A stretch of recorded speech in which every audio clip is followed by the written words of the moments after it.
Hello friends, स्वागत है आपका आपके अपने YouTube channel the science top में। आज की क्लास में हम भारतीय राज्य व्यवस्था का एक नया टॉपिक संसदीय समिति से संबंधित कुछ इम्पोर्टेंट क्वेश्चंस आपके लिए लेकर आए हैं। चलिए आज की क्लास शुरू करते हैं। भारत में नई संसदीय समिति प्रणाली की शुरुआत कब हुई? ए 1984 ईस्वी में, बी 1987 ईस्वी में, सी 1991 ईस्वी में और डी 1994 ईस्वी में। तो इसका राइट आंसर होगा सी 1991 ईस्वी में। चलिए अगला क्वेश्चन देखते हैं। संसद की कितने प्रकार की समितियां होती हैं? ए स्थायी समिति, बी तदर्थ समिति, सी उपयुक्त दोनों, डी उपयुक्त में से कोई नहीं। तो इसका राइट आंसर होगा सी उपयुक्त दोनों। चलिए अगला क्वेश्चन देखेंगे। निम्नलिखित में कौन स्थायी समिति है? ए प्राक्कलन समिति, बी लोक लेखा समिति, सी नियम समिति, डी उपयुक्त सभी। तो इसका राइट आंसर होगा डी उपयुक्त सभी। चलिए अगला क्वेश्चन देखेंगे। किस समिति को स्थायी मित व्ययिता समिति भी कहा जाता है? ए प्राक्कलन समिति, बी लोक लेखा समिति, सी नियम समिति, डी संयुक्त प्रवर समिति। तो इसका राइट आंसर होगा ए प्राक्कलन समिति। अगला क्वेश्चन देखेंगे। प्राक्कलन समिति में कितने सदस्य होते हैं? ए 15, बी 22, सी 30, डी 45।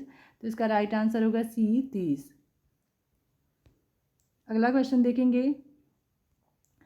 30 सदस्यीय प्राक्कलन समिति संसद के किस सदन की समिति है? एक लोकसभा की, बी राज्यसभा की, सी लोकसभा एवं राज्यसभा की, डी किसी भी सदन का नहीं।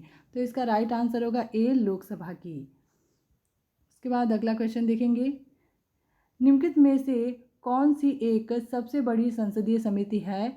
ए लोक लेखा समिति, बी प्राक्कलन समिति, सी सरकारी उपक्रम समिति और डी याचिका समिति। तो इसका राइट आंसर होगा बी प्राक्कलन समिति। अगला क्वेश्चन देखेंगे। प्राक्कलन समिति के सदस्य ए संसद के दोनों सदनों से चुने जाते हैं, बी लोकसभा के सदस्यों में से ही चुने जाते हैं, सी राज्यसभा के सदस्यों में से ही चुने जाते हैं और डी राष्ट्रपति द्वारा मनोनीत किए जाते हैं। तो इसका राइट आंसर होगा बी लोकसभा के सदस्यों में से ही चुने जाते हैं। अगला क्वेश्चन देखेंगे।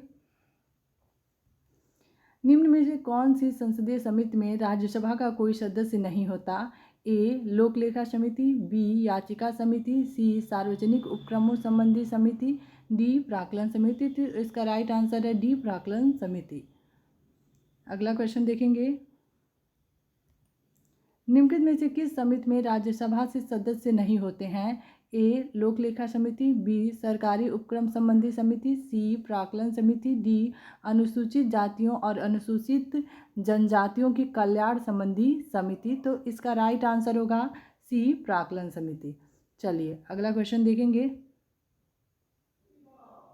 भारत में बार प्राक्कलन समिति का गठन किस वर्ष में किया गया था? ए 1948, बी 1950, सी 1947, डी 1949। तो इसका राइट आंसर होगा बी 1950। चलिए अगला क्वेश्चन देखेंगे। लोक लेखा समिति में कितने सदस्य हैं? ए 20, बी 22, सी 28, डी 30। तो इसका राइट आंसर होगा बी 22। चलिए अगला क्वेश्चन देखेंगे। लोक लेखा समिति में लोकसभा एवं राज्यसभा के क्रमशः कितने कितने सदस्य होते हैं? ए 20, 15, बी 15, 10, सी 15, 7 और डी 20, 10। तो इसका राइट आंसर होगा सी 15, 7।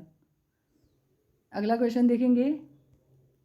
भारत के नियंत्रक एवं महालेखा परीक्षक द्वारा प्रस्तुति प्रतिवेदन के आधार पर कौन समिति कार्य करती है? ए प्राक्कलन समिति, बी लोक लेखा समिति, सी विशेषाधिकार समिति और डी सरकारी उपक्रम समिति। तो इसका राइट आंसर होगा बी लोक लेखा समिति। अगला क्वेश्चन देखेंगे। भारत के नियंत्रक महालेखा परीक्षक का ऑडिट रिपोर्ट का परीक्षण करती है? ए लोक लेखा समिति, बी प्राक्कलन समिति, सी लोक उपक्रम समिति और डी उपयुक्त में से कोई नहीं। तो इसका राइट आंसर होगा ए लोक लेखा समिति। अगला क्वेश्चन देखेंगे। लोक लेखा समिति अपनी रिपोर्ट प्रस्तुत करती है? ए नियंत्रक एवं महालेखा परीक्षक को, बी लोकसभा के अध्यक्ष को, सी संसदीय मामलों के मंत्री को और डी भारत के राष्ट्रपति को। तो इसका राइट आंसर होगा बी लोकसभा के अध्यक्ष को। अगला क्वेश्चन देखेंगे।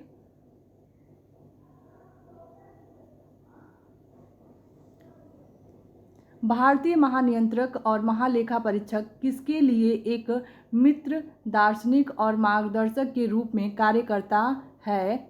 ऑप्शन है हमारे पास ए लोक लेखा समिति, बी वित्त मंत्रालय, सी प्राक्कलन समिति, डी लोक उपक्रम समिति। तो इसका राइट आंसर होगा ए लोक लेखा समिति। अगला क्वेश्चन देखेंगे। निम्नलिखित में से किस समिति का सदस्य कोई मंत्री नहीं हो सकता है? ए प्राक्कलन समिति, बी लोक लेखा समिति, सी सरकारी उपक्रम समिति और डी उपयुक्त सभी। तो इसका राइट आंसर होगा डी उपयुक्त सभी। चलिए अगला क्वेश्चन देखेंगे। लोकसभा अध्यक्ष किस समिति का पदेन अध्यक्ष होता है? ए प्राक्कलन समिति, बी लोक लेखा समिति, सी नियम समिति और डी विशेषाधिकार समिति। तो इसका राइट आंसर होगा सी नियम समिति। अगला क्वेश्चन देखेंगे। यही आपका आखिरी क्वेश्चन है। Thank you for watching. अगर आपको हमारा वीडियो पसंद आ रहा है तो प्लीज़ हमारे चैनल को लाइक, शेयर और सब्सक्राइब करिए।